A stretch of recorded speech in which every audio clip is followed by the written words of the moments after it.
You know, I fucking hate the way you make me fucking ride you. Now get the fuck out of here. Ow! Ow! First aid kit! That audio you just heard, that was Trump yelling at the press. That's exactly what he should say. Hey, the way you fucking make me ride you. Now get the fuck out of here. Dana Bash. He's mean. Folks, how are you? Great to be with you. 6 o'clock Eastern time. I can't keep up. Trump is a whirlwind. I can't keep up on the headlines. I prepared this shit, last night, and it's all about ceasefire. I wake up this morning, and he's fuming that didn't work out the way he wanted to, and blah, blah, blah. I can't keep up. I cannot keep up. Welcome to the live lineup, by the way, where you get Steven Crowder, Tim Pool, Andrew Wilson, who just sent some of you guys over here. Thank you, Andrew. Do I have to say that every time? Okay, cut the crap. And all the other shows you just saw scroll by from 9 a.m. to 7 p.m. Eastern time, right here on Rumble. Guess what? It's free. And today I'll be talking about the ceasefire that wasn't, that now is, and, the Mossad. That's the sort of the Jewish CIA. Makes us look like Eagle Scouts. They are so good. I'm telling you, watch that show, Fauda.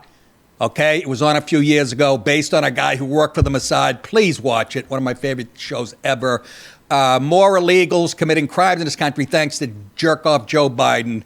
And we'll live vicariously through Joe Burrow, who just happened to be born looking like a male model and to be able to throw a football like a rocket. You know what that equals? A lot of snatcherini. Does that offend you people? Grow up. Anyhow, real quick, already a story came up. Trump. I was going to start off with what I'm going to do is I'm going to put the ceasefire, the stuff that happened in perspective yesterday, and then we'll jump in today when I woke up and Trump was lighting the world on fire. Boy, did he wake up on the wrong side of the gold toilet, as you might. But here he is this morning. I can't keep up. The headline, Trump, hold on. Jesus Christ. Welcome to the Michael J. Fox show. That's funny. Mark it. I can't see you making the most. I don't know what you're doing. I have to go. Mark it. It's the headline.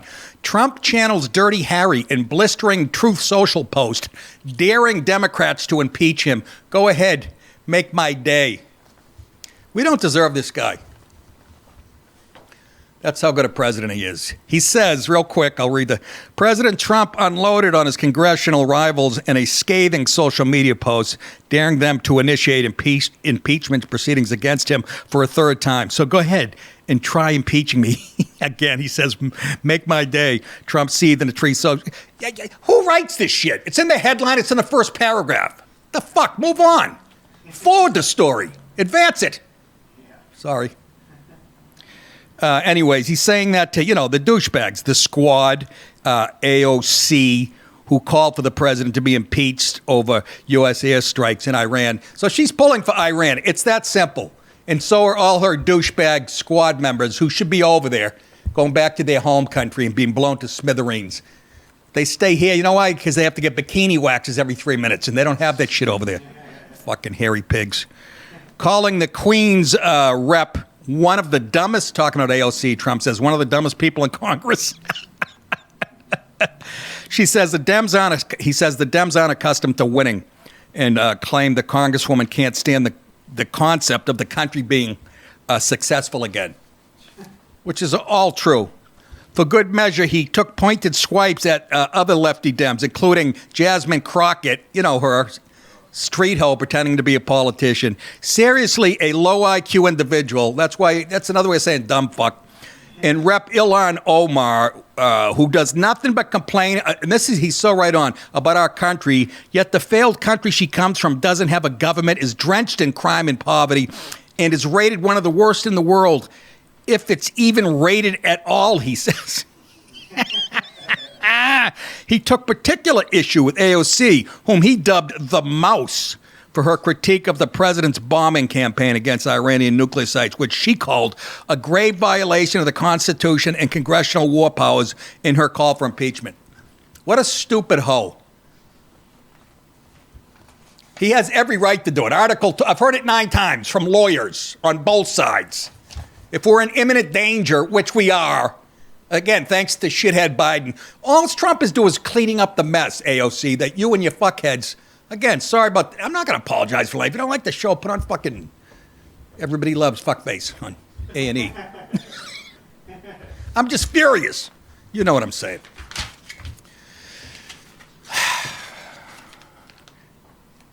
Iran has done nothing but kill people in that region for years. Blown up innocent women and children. That's why when people go, you're siding with Israel, and I know you're going to say, whoa, what they were doing, that relentless bombing, that's killing women and children. First of all, they don't aim for the women and children. It's usually collateral damage. Secondly, it's always them responding to something like October 7th, which nobody's bringing up. Don't forget how all this started, okay? And I believe, and I'll say it again, Bibi said, you know what? That's it. That's it. I guarantee he said it to Trump on October 8th. I'm not stopping until they're all gone. That's the message that I'm getting. All of it deserved. And Trump has to worry about these shitheads in Congress, these lefties and the Adam Kinzingers of the world, crying on TV and clutching their pearls. What a sad... And now he says fuck, and people are upset. We'll get to that in a second, and which is hilarious to me. Anyways, real quick, I gotta show you this because it involves the military. I have a fan in the military, Adam Helton. Okay, he's a Delta. What is he? Former Delta operator. Former Delta operator, which is the cream of the crop, right?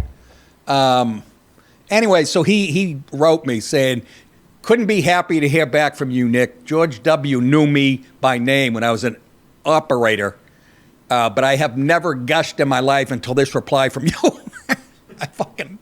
He looks like every kid I played football with at Maine. Big, scary fuck. Keep up everything you are about, brother. He says, you'd would have been one of us for sure. He has no idea what a pussy I can be. I'd go, ooh, was that a firecracker? All the best, he says. Adam L. Hilton, 1st Special Forces Operational Detachment, Delta Charlie Squad. Not Delta AOC Squad. Delta Charlie Squad. Anyways, why am I bringing him up? And there he is. God bless these people. I went over there, I told you, I did USO show in Afghanistan, and boy, it was just a humbling trip to see, and Dallas knows how the military, how they live and to put their neck on the line. And, they don't get spoiled over there. They're living in wooden barracks. They show up in about 8 minutes. It's 111 in the bathroom. I was complaining. I go, there's no mint under my pillow. They're like, shut up. Anyways, Adam, excuse me, got married recently, and his wife wore, you can't see it because it's kind of washed out in the picture, a Nika t-shirt. Like, what's up, Nika? And they're still flying off the shelves. It's incredible. But she wore this when they got married. Excuse me. I can't tell you how much that means to me. We have actually video of them, just a quick snippet of them getting married. That is not the MGM Grand where they had their... this is what I'm talking about. How can you love these people? Go ahead.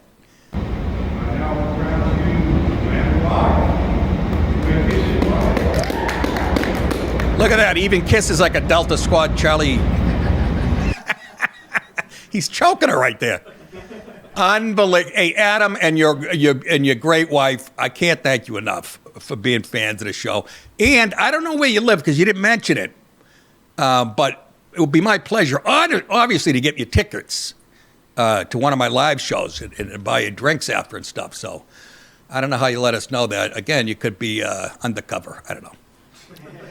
Show up at my show with the gun and the whole gear, shit, the beret and all that shit. Then I'll know who you are.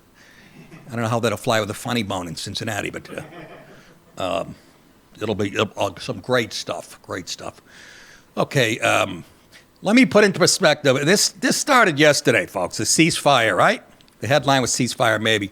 President Trump. I'm gonna show you the article that I drew from, and we'll go into where it is now.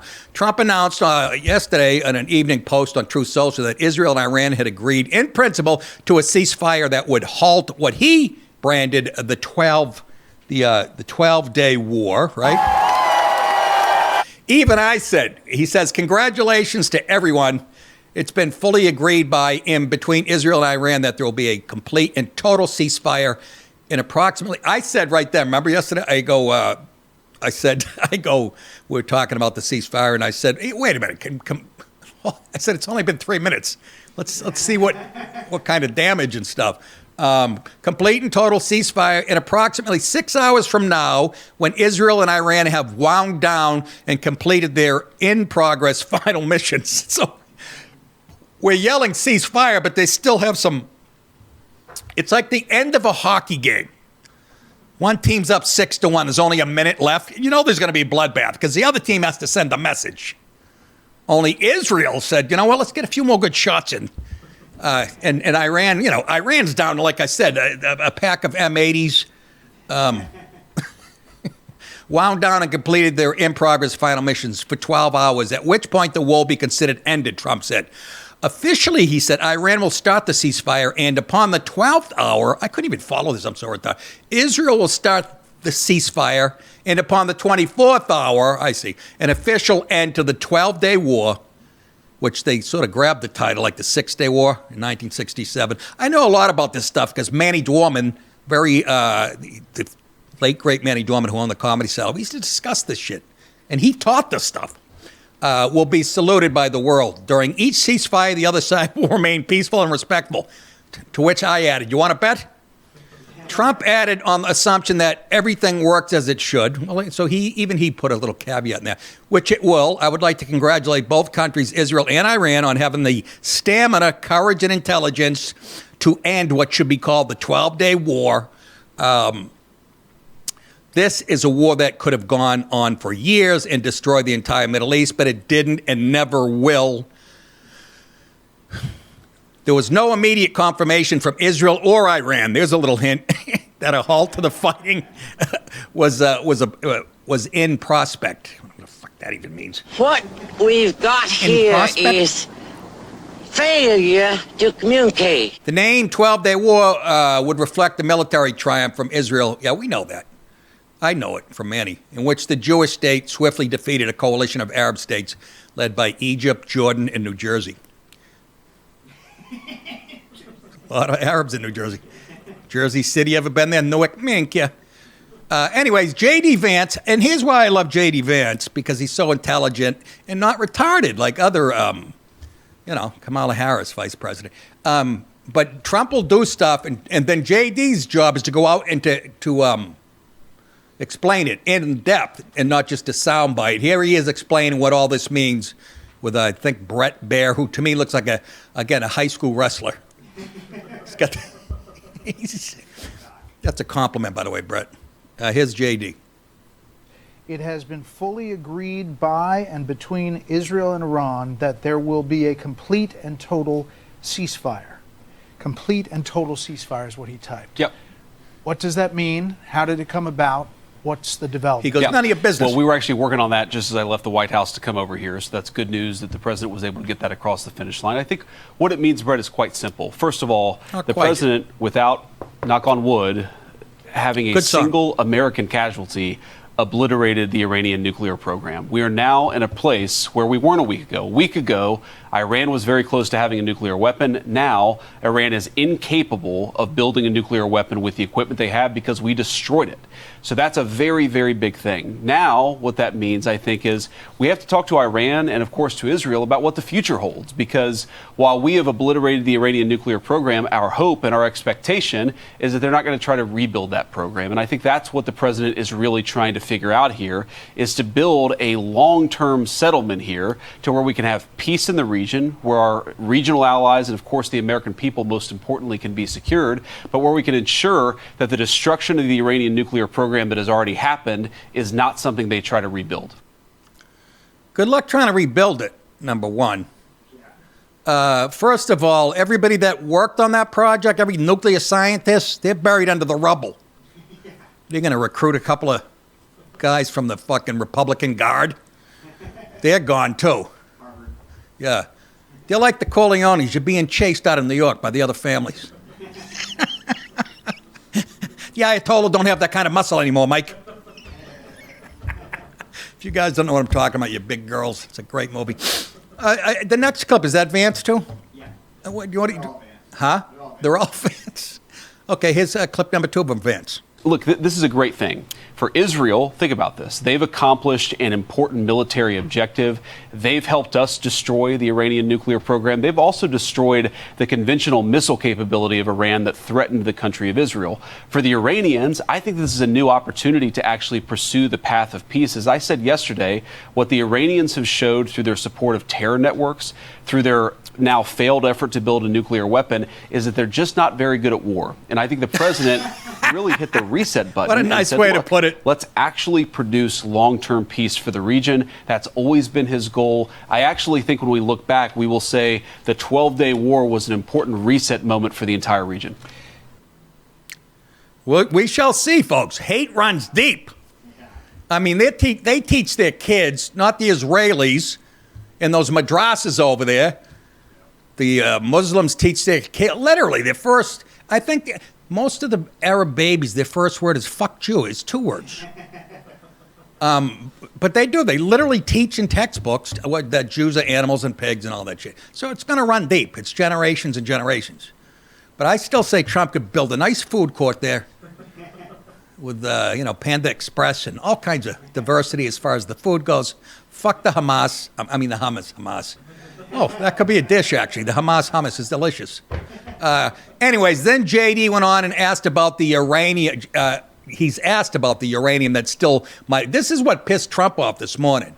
I mean, he goes through all that, and the first thing the press is doing, they might as well be from Al Jazeera, these fucking idiots from cable news. Yeah, but they said they might have moved the uranium first, and there could be some more. And JD will explain his theory on that. Go ahead, Mr. Vice you President. Said totally obliterated. The president has said totally obliterated the Iran nuclear program. Yeah. Do you know for sure where all the highly enriched uranium is? Well, Brett, Yeah, I it's think in my that's house. actually not Shit. the question before us. The question Listen to before this. us is, can Iran enrich the uranium to a weapons-grade level, and can they convert that fuel to a nuclear weapon? And we know, based on the success of our mission, of course, the leadership of the president, but the incredible skill of our military, that the 2 mission objectives are completely successful. We know that they cannot build a nuclear weapon. Now, you asked about the highly enriched uranium. Yeah, like 900 pounds of it. But what we know, Brett, is that... Brett says that like he's hanging out with the Ayatollah on the weekends. Yeah, he's got like 900. Oh, what are you talking about? I was at his house, at his teepee, at his lean-to, whatever the fuck he lives in, maggot. Go ahead. Uranium is something that exists in very large supply. Our goal was to bury the uranium, and I do think the uranium is buried, but our goal was to eliminate the enrichment and eliminate their ability to convert that enriched fuel into a nuclear weapon. I think that's an important point, Brett, because so many of the folks who have focused on the highly enriched uranium, Sure, 60%. the main focus, Brett, has been to destroy their enrichment capacity, because we don't want that 60% uranium to become 90% uranium. That's the real concern, and that's what was so successful about our mission. What he's saying is you can't enrich uranium's everywhere, but you can't enrich it. We just blew up what they used to enrich it to 90%, which makes it lethal. President Trump. Let's fast forward to this morning. Trump unloads on the media. President Trump announced early Tuesday and he was furious about this, that the ceasefire between Iran and Israel was back on because it was off. When they woke up this morning, I thought there was still bombing going on when both sides are supposed to stop. So he's saying it's back on just moments after he launched into a blistering attack on Iran and Israel, because he's trying to be fair here. I don't remember any other presidents before him, trying to work like this. I could be wrong, but here he is saying right after. He was furious when he woke up. Apparently Israel unloaded a whole shitload You know what? In the preview article, Trump was saying that it's winding down. I think I ran through 3 rocks. One of them landed like 11 feet from an Arab woman, hit a goat in the ass, and then Israel unloaded like a fireworks display. And here's Trump. It pissed him off, but here he is explaining what's going on now this morning. That have been fighting so long and so hard that they don't know what the fuck they're doing. Do you understand that? Could I be happier? Yeah. Yeah. Who couldn't?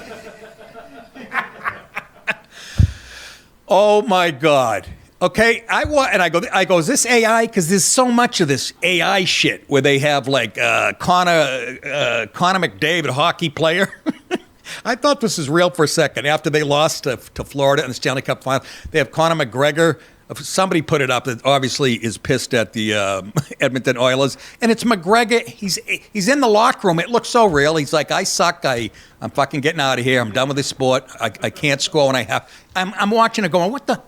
So I saw this today and go, wait a minute. It's got to be AI. And then when I saw it all on all the broadcasts now, all the shit. Oh, we don't deserve them. We don't deserve them. Do you hear what he just said? They've been fighting so long, so hard, they don't know what the fuck they're doing. Understand that? Oh, man. He had a nice blonde hair across his ass this morning. Anyways, Israel is not going to attack Iran. All planes will turn around, he said this morning, right, and head home while doing a friendly plane wave to Iran. He wrote on Truth Social just before early this morning. Nobody will be hurt. The ceasefire is in effect. Here's what you got to hand credit. He is always optimistic, and there's never an ounce. And you know, people go, oh, that's bravado and bullshit. That's how you have to think if you're going to pull off shit this big. I was literally voted class pessimist in high school. And I know you guys, even my friends, are laughing, going, really? What a shock. They had to invent... Hold on a second. Oh, friggin' family's on vacation. Enough already. Good luck. You realize you're World War III? Good luck getting home from... God bless my sister. Anyways, nobody will be hurt. The ceasefire is in effect, he said, with his now trademark sign-off. Thank you for your attention to this matter. It's like a memo... at Trump Plaza to his staff going, the men's room is being fixed right now. Thank you for attention to this matter. God, is he fucking funny. I don't even know if he's trying to be. His truth post came just moments after the president raged at both nations as he left Joint Base Andrews for a NATO summit. And I hope, my brother made a good point on a text this morning. They can't be putting him on Air Force One today. No. Right, Dallas? Even there, where's he going? Is he going to that helicopter? He can't. It's Air Force 2. Yeah, well, that's, Marine that's One, crazy. Yeah. I mean, this guy's got a bullseye on his ass. I think AOC bought a fucking shoulder rocket launcher last night at Target. He says, I think they both violated, Trump said of Israel's promise to resume attacks after accusing Iran of a blatant violation by firing more missiles. Israel, as soon as we made the deal, they came out and dropped a boatload of bombs. This is Trump talking, the likes of which I've never seen before. He said, the biggest load since I was with Stormy Daniels at the Motel 6 in Nashville. Nikki. The biggest load that we've seen. I'm not happy with Israel, Trump said, you know? I apologize. What's the matter with you? Sorry. What the fuck is the matter with you? Okay, when I say now you have 12 hours, you don't go out, he says, in the first hour and just drop everything you have on them. I guess you don't know Israel. They're a little pissed. And I got to tell you, first of all, those mics, those are every boom mic that I've seen in every snuff film I've seen. Probably jizz all over those. So I'm not happy with them, he said. I'm not happy with Iran either, the president had. He also lashed out. Here's my favorite part. And this is why he'll go down in history for me. I was waiting for this. I started hating CNN when I was around 21, I think. That's 42 years ago. Go ahead, do the math and laugh your balls off. He also lashed out at CNN and MSNBC for hurting the pilots of the B-2 bombers that attacked Iran's nuclear sites over the weekend. And he's right, because they forget, you know, It's sort of dangerous flying through the night, 30-something hours. You know what I'm saying? And anyways, this is him giving him a tongue lashing because he didn't. The media didn't give them any credit. Those pilots, those B-2 pilots, did an unbelievable job. And you know, the fake news, like CNN in particular, they're trying to say, well, I agree that it was destroyed, but maybe not that destroyed. You know what they're doing? They're really hurting great pilots that put their lives in the line. CNN is scum, and so is MSDNC. They're all, and frankly, the networks aren't much better. It's all fake news, but they should not have done that. Those pilots hit their targets. Those targets were obliterated, and the pilots should be given credit. They're not after the pilots, they're after me. Bingo, zing bang. So different from, think about Obama, even George W. and his wishy-washy shit. Mission accomplished. Remember he jumped the gun? I think CNN ought to apologize to the pilots of the B-2s. I think MSNBC ought to apologize. Cable networks are real losers, he went on to say, and you're gutless losers. That's the worst kind of loser. He added before boarding Air Force One, and the media called up Trump and said, I apologize. What's the matter with you? Sorry. What the fuck is the matter with you? He's yelling at Wolf Blitzer. Little Christmas music in there.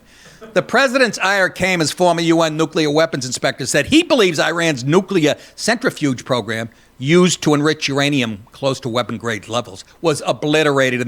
That's a former UN guy that inspects these sites, okay? That's not coming from Fox News or whatever. It's amazing how much damage has been done to that program, the guy said. I think that part of the mission has been accomplished. David Albright, now president of the Institute for Science and International Security, where I played for a couple of years there. I returned punts. Boy, were we good. We beat the shit out of MIT in a scrimmage. I had 300 yards rush. So there, we got up to speed on all that shit. I can't go to bed with Trump. He's up while I'm sleeping, doing all kinds of, making all kinds of moves and fighting the media and whoever the hell else. Hey, boys and girls, we have to, we'll get it to you. We have to make an image. This is we named the toy yesterday, and me and Dallas took some photos, because, when you put it up on all the internet and you market shit, you got to have, but it's called the Nick DiPaolo Charming Bastard Tour. July 12th, Hyene is in Dallas, Texas. The next night, the 13th, the Secret Group in Houston, Texas. It might be the Mossad, I don't know. August 8th and 9th, Side Splitters in Tampa, Florida. Write these down, folks. I want to see you there. September 19th and 20th, Wise Guys, Salt Lake City, Utah. Also, October 3rd, Arlington. Did I agree to work this hard? That's right in the middle of the World Series, for Christ's sake. October 3rd, Arlington Draft House, Arlington, Virginia. And then I'll be at Jasmine Crockett's house, slapping her silly with a big rubber dildo. Join us, won't you? She can get that dildo at nickdip.com. Go to nickdip.com. We have merchandise. Again, dildos, IUDs, mugs, urinals. Everything says Nick DiPaolo on them. Tuna subs. They're delicious. Yes, we dry freeze them. Don't worry about the... anyways, nickdip.com. Buy something. That's how you support this show here. We appreciate it very much. Buy some of the best hats of the world. I haven't seen Jimmy hats like this. Hi. Good night, everybody.